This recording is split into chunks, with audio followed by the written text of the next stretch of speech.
Bienvenue à la première de l'émission Lecture en Crous, une émission sur la lecture comme son nom l'indique. Nous allons vous faire découvrir l'œuvre de Jack London.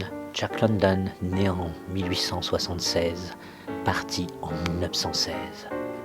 Nous allons vous faire entendre, nouvelle après nouvelle, des inédits de Jack London. C'est parti pour le maître de l'aventure, de la nature sauvage et de l'écriture sociale. Première nouvelle. Construire un feu de Jack London. Récit traduit de l'américain par Christine Leboeuf. Le jour pointait, gris et froid, très gris et très froid, quand l'homme quitta la grande piste de Yukon et escalada la berge abrupte où s'ébauchait un sentier peu fréquenté qui s'en allait vers l'est à travers l'épaisse sapinière. La pente était raide, et, se donnant le prétexte de regarder sa montre, l'homme s'arrêta au sommet afin de reprendre haleine. Il était 9 heures. On ne voyait pas le soleil, pas un soupçon de soleil. Bien qu'il n'y eût aucun nuage, le ciel était clair, et pourtant la face des choses semblait imperceptiblement voilée. Une tristesse subtile assombrissait le jour, et cela était dû à l'absence de soleil. L'homme n'en ressentait pas d'inquiétude. Il était habitué à l'absence de soleil. Il y avait des jours qu'il n'avait vu le soleil, et il savait que quelques jours encore devaient s'écouler, avant que ce globe joyeux, dans sa course vers le sud, se montre un instant au-dessus de l'horizon pour disparaître aussitôt. Il se retourna et contempla le chemin qu'il avait parcouru. Le Yukon s'étalait, large d'1 mile, et caché sous 3 pieds de glace. Et cette glace était ensevelie sous autant de pieds de neige. Tout était d'un blanc pur, avec de légères ondulations, là où des blocs s'étaient entassés lorsque le gel avait saisi le fleuve.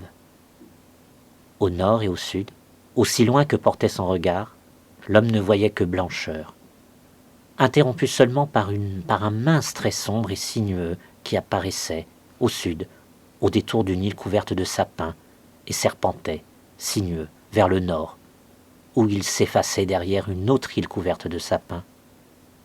Ce mince trait sombre était la piste, la grande piste, qui menait au sud, à 500 miles, à Chilkoot Pies, à Dia et à l'eau salée, et qui menait au nord, à 70 miles à Dawson, puis encore plus au nord, à 1 millier de miles à Nulato, et enfin à Saint-Michael, sur la mer de Bering, 1 millier de miles, et encore un demi-millier.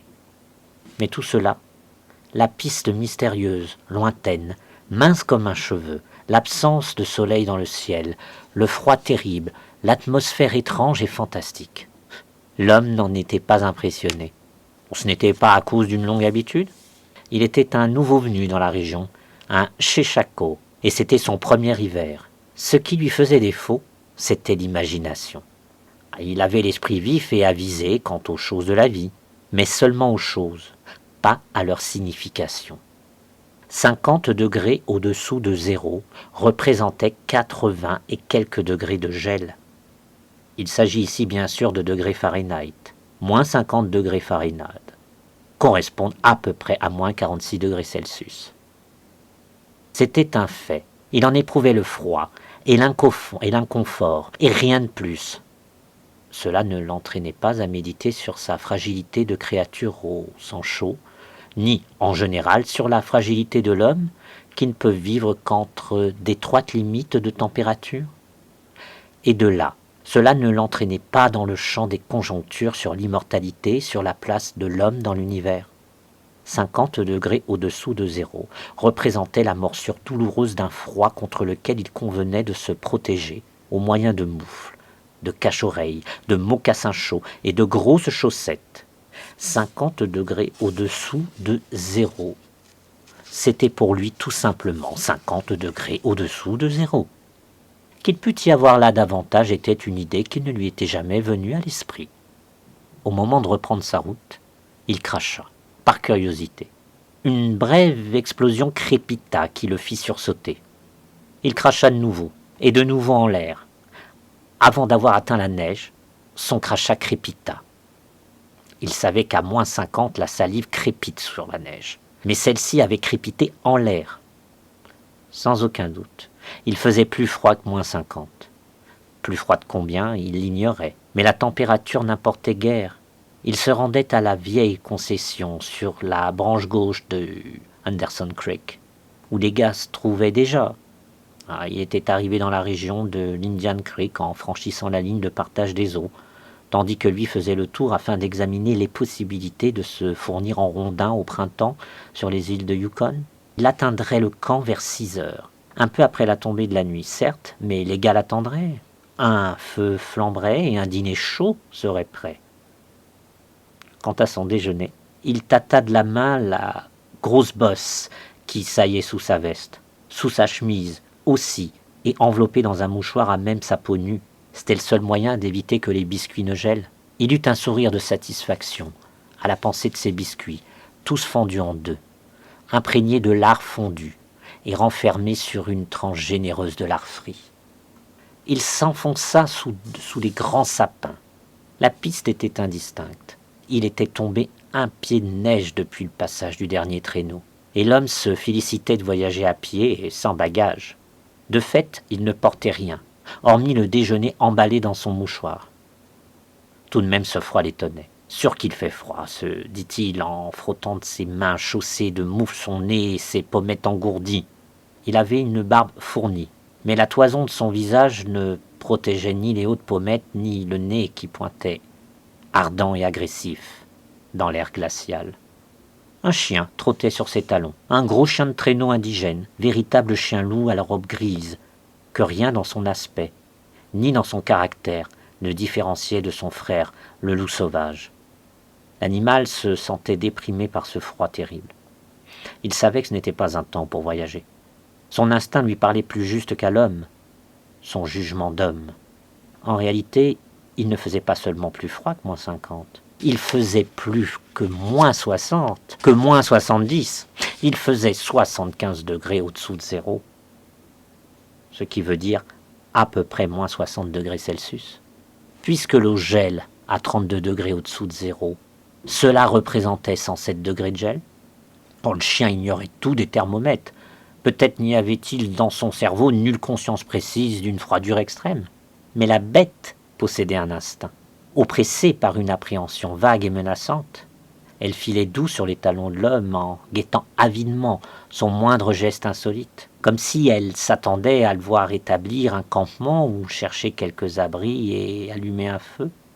Le chien avait appris le feu, et il voulait du feu, ou alors creuser la neige pour y blottir sa chaleur à l'abri de l'air. L'humidité glacée de son souffle s'était déposée sur sa fourrure en une fine couche de givre, surtout sur ses mâchoires, son mufle et ses cils, blanchis par son haleine cristallisée. La barbe et la moustache rousse de l'homme étaient givrées, elle aussi, mais couverte d'un dépôt plus compact, fait de glace, et qui augmentait à chaque bouffée tiède de sa respiration. De plus, il chiquait, et la muselière de glace lui tenait les lèvres, si étroitement fermées qu'il était incapable de projeter le jus de tabac à distance. Il en résultait une barbe de cristal, de la couleur de la solidité de l'ambre, qui s'allongeait sur son menton. Si l'homme tombait, elle se briserait comme du verre, s'éparpillerait en menus fragments. Mais cet appendice ne le dérangeait pas. C'était le tribut que payaient tous les chiqueurs dans ce pays. Et il avait déjà 2 fois fait l'expérience du froid. Oh, pas un froid tel que celui-ci, il le savait, mais au thermomètre à alcool de 60 miles, il se rappelait qu'on avait enregistré -50 et -55. Il parcourut plusieurs miles à travers bois, sur terrain plat, traversa une frange semée de touffes noires et descendit la berge, le lit gelé d'un ruisseau. C'était Anderson Creek, et il savait qu'il se trouvait à 10 miles de la fourche de la rivière. Il regarda sa montre, il était 10 heures, il faisait 4 miles à l'heure, et il calcula qu'il arriverait à la fourche à 12h30. Il décida de fêter là cet événement, en y mangeant son déjeuner. Découragé, la queue basse, le chien lui emboîta le pas quand il se mit à longer le ruisseau. Le sillon de l'ancienne piste était bien visible, mais une épaisse couche de neige recouvrait les traces des derniers traîneaux. Depuis un mois, personne n'était passé dans un sens ni dans l'autre par cette vallée silencieuse. L'homme allait d'un pas régulier. Il n'était guère enclin à penser, à ce moment précis, Il ne pensait à rien, sinon à la perspective de déjeuner à la fourche et de rejoindre les gars au camp vers 6 heures. Il n'y avait personne à qui parler. S'il y avait eu quelqu'un, parler eût été impossible à cause du masque de glace qui lui scellait la bouche.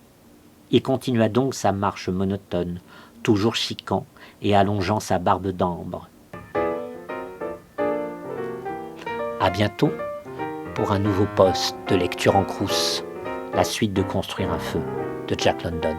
Au revoir et prenez soin de vous.